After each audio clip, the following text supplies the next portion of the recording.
Allah musta'an ya. Kondisi sekarang kita tahu semakin memburuk dalam hari-hari terakhir ini ya, di mana persentase positif semakin tinggi, bahkan dari yang diperiksa dengan persennya sekitar 10% akhir yang saya dengar dari pemberitahuan dari pemerintah. Maka membuat kita semakin hati-hati ya. Jika seorang merasa dia mengikuti protokol kesehatan dengan menjaga dirinya, kemudian tidak ke masjid sesekali ya, tidak jadi masalah, yang penting dia jaga diri ya.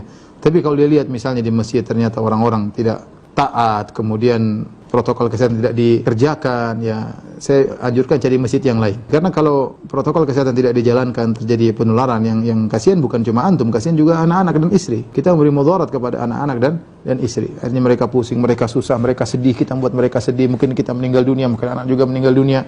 Mungkin kita OTG tapi anak-anak kemudian ternyata tidak OTG ya, dan macam-macam. Oleh karenanya saya tidak mungkin saya mengatakan silakan ke masjid. Saya tidak ingin spekulasi dengan nyawa orang ya.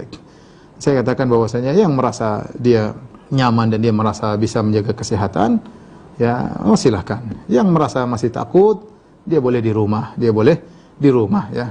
Dan ini sudah sering sampaikan bahwasanya berkaitan dengan hak Allah, Allah menggugurkan banyak hak-hak Allah demi keselamatan jiwa, banyak.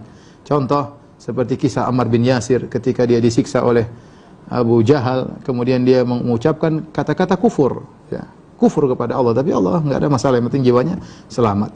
Contoh misalnya di tengah hutan tidak ada makanan, Allah membolehkan kita untuk makan bangkai, bahkan makan babi juga diperbolehkan. Kemudian misalnya kita sakit, maka boleh kita tidak berpuasa. Puasa hak Allah, tapi kalau bisa menimbulkan sakit sebaiknya tidak usah berpuasa. Fa'iddatun min ayamin ukhar, diganti di hari-hari yang lain.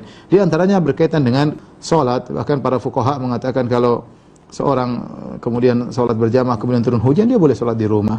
Kemudian juga kalau ada becek parah, dia boleh juga sholat di rumah. Kemudian juga kalau dia takut sakit menimpanya, khaufan minal marad, ini semua para ulama, khaufan minal marad, takut terkena penyakit, maka dia boleh sholat di rumah. Bahkan kalau dia hendak Jumatan, ternyata ada harta yang dia jaga, khawatir ada yang bisa mengambil hartanya bisa hilang, dia boleh tidak sholat Jumat.